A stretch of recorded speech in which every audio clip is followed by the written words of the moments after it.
Ada sebuah buku lama yang menarik untuk kita kupas ulang. Buku tersebut berjudul How to Swim with the Shark Without Being Eaten Alive, yang kalau diterjemahkan secara bebas adalah bagaimana bisa berenang dengan hiu tanpa dimakan hidup-hidup. Arti sebenarnya dalam buku tersebut adalah perusahaan raksasa atau kapitalis atau individu kapitalis yang punya nickname sebagai shark. Shark itu adalah binatang yang haus darah, kejam, tega, melakukan hostile takeover, pengambilan alihan paksa tanpa belas kasihan pada pemilik lama. Kita semua tahu di negara demokrasi yang mengambil sistem liberal seperti Amerika, berkali-kali kita menyebutkan bahwa Amerika adalah negara swasta, sehingga kendali ekonomi semuanya dipegang swasta. Karena mengadopsi pasar bebas, maka siapa yang kuat dia yang menang. Hukum rimba yang dipakai. Di sini saya tidak setuju. Negara harus turun tangan. Bukan free market yang dipromosikan karena hukum rimba, tetapi fair market karena berdasar kesamaan peluang dan win-win solution. Kita lanjut ke pasar kapitalis liberal yang bebas. Karena mereka kuat, mereka bisa makan perusahaan-perusahaan kecil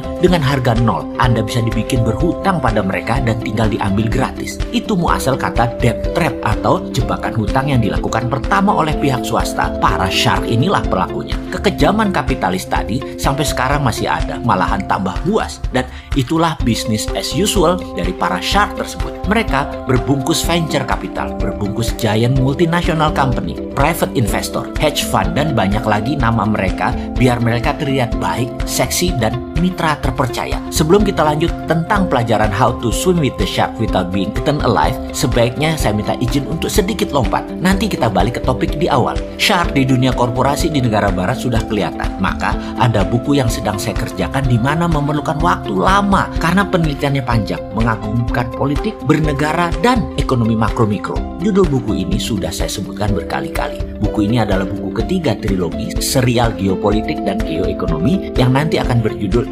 Redraw Maps. Dengan tagline kecil di bawahnya adalah Mari Bung Rebut Kembali. Dan ada second tagline, yaitu bagaimana berenang dengan Amerika dan Tiongkok tanpa Indonesia dimakan hidup-hidup. Agak nyeleneh judulnya, karena saya menganggap Indonesia saat ini sudah dimakan hidup-hidup oleh keduanya selama 7 presiden. Maaf sekali ya, maaf. Ini sebuah tulisan berdasarkan studi panjang, 3 tahun hingga saat ini. Oke, kita tidak membahas bukunya, namun informasi kali ini kita akan memberikan pemahaman dasar bernegara ala Forza Panarata, yaitu nawacitanya Mardigo Nation. Kita nomor 1 itu anti negara berbisnis. Jadi kita anti BUMN. Jelas dan kita tegaskan sekali lagi. Kita sangat mendukung swasta terutama bottom of pyramid, UKM, buruh, dan petani. Kita juga tegaskan kita mendukung fair trade, pasar yang adil, bukan pasar bebas yang pakai hukum rimba. Di mana shark pasti ada, namun memakan yang kecil dan lemah tidak semudah itu karena dilindungi peraturan atau kebijakan negara. Shark Indonesia akan kita bantu memakan perusahaan di luar Indonesia dan milik asing. Dan itulah yang namanya hacking growth bernegara ala nawacita Forza Panarata. Kita akan jadikan Indonesia negara swasta.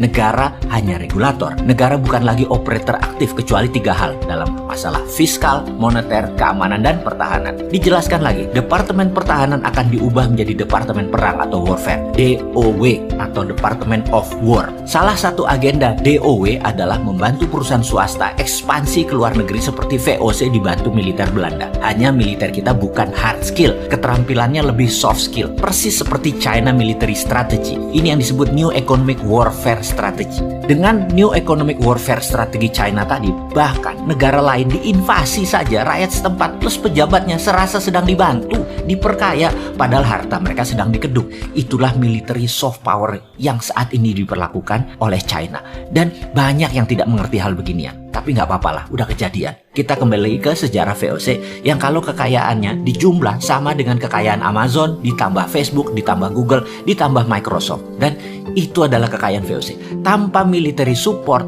hard power yang kejam, VOC nggak bisa seperti itu. Misalnya seperti sejarah di Pulau Banda, penghasil nutmeg atau pala, yang saat itu memiliki 15.000 penduduk. Demi menguasai wilayah tersebut, pedagang Belanda ingin menguasainya, maka militernya di bawah JP Kun atau Jang Pieter Sun Kun bisa bantai 14.000 penduduk Pulau Banda hingga saat itu tinggal 1.000 orang saja. Sekarang itu adalah cerita duka. Amerika selama 70 tahun masih pakai cara Belanda melindungi oil company-nya, internet bisnisnya, satelitnya, dan dolarnya. Namun sejak 2013 Amerika mendapat tantangan baru dengan strategi soft power dari Tiongkok yang banyak disukai pemimpin negara oportunis yang ingin cetak quick money. Miring ke Tiongkok itu ada 2 ciri saat ini. yaitu negara-negara yang ambil obor, One Belt, One Road. Negara tersebut memang ambil Tiongkok sebagai bohir dan sponsor kekuasaan, atau negara tersebut lemah foreign policy-nya sehingga keduanya adalah termakan soft power military strategi menggunakan economic approach. Sahabat, mulai kebayangkan gambaran ke depan apa yang harus kita benahi dari cara kita bernegara. Kita harus menyempurnakan, kita harus pinteri pengusaha, politikus, dan penguasa saat ini. Setuju kan?